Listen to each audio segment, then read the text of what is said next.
confirming the nomination of NASA's next administrator, an update on a commercial crew mission, and remembering a spaceflight pioneer. A few of the stories to tell you about this week at NASA. Former Senator Bill Nelson has been confirmed by the U.S. Senate to be the 14th administrator of NASA. President Biden nominated Nelson for the administrator's post on April 19th. In 1986, while serving as the chair of the House Space Subcommittee, Nelson flew aboard the Space Shuttle Columbia on the STS-61C mission. As of Friday, April 30th, mission managers for NASA's SpaceX Crew 1 mission to the International Space Station were watching the weather forecast and targeting an early Sunday morning splashdown off the coast of Florida. Crew 1 is the first of 6 crewed missions NASA and SpaceX will fly as part of our Commercial Crew program, which has worked with the U.S. aerospace industry to return launches of astronauts on American rockets and spacecraft from American soil.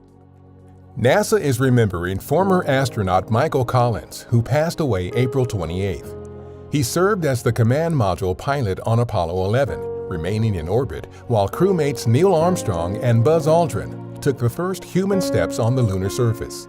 Before that, he flew aboard Gemini 10, the 8th mission in a series of spaceflights between the Mercury and Apollo programs that helped pave the way for the moon landings.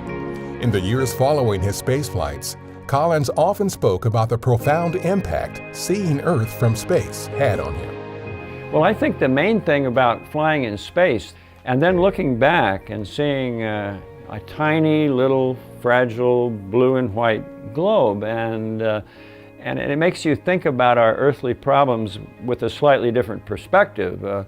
We have to do a better job of taking care of what we have. We have to do a better job of getting along with each other. We have to do a better job of protecting, nurturing this tiny little fragile planet.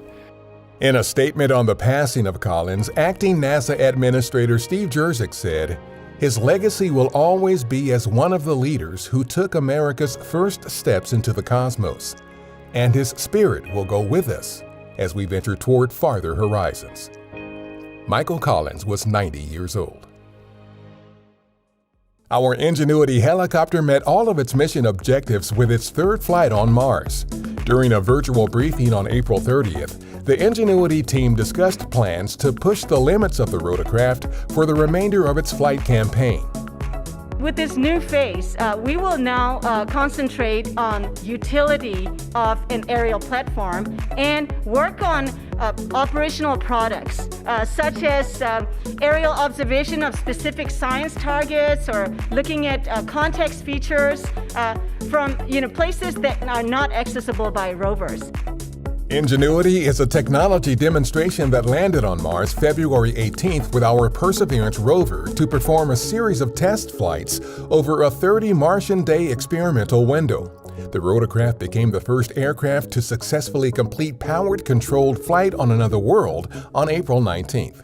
On April 27th, the core stage for the Space Launch System, or SLS rocket that will send our uncrewed Artemis 1 mission to the Moon, arrived at our Kennedy Space Center in Florida aboard the agency's Pegasus barge.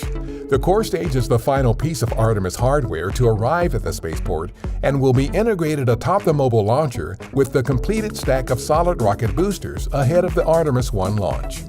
Engineers at our Stennis Space Center conducted a long-duration RS-25 engine test on April 28th, continuing the latest 7-part test series to support development and production of the engines for use on future missions with our Space Launch System rocket, including missions that will land the first woman and person of color on the surface of the Moon as part of our Artemis program. That's what's up this week at NASA. For more on these and other stories, follow us on the web at nasa.gov/twan.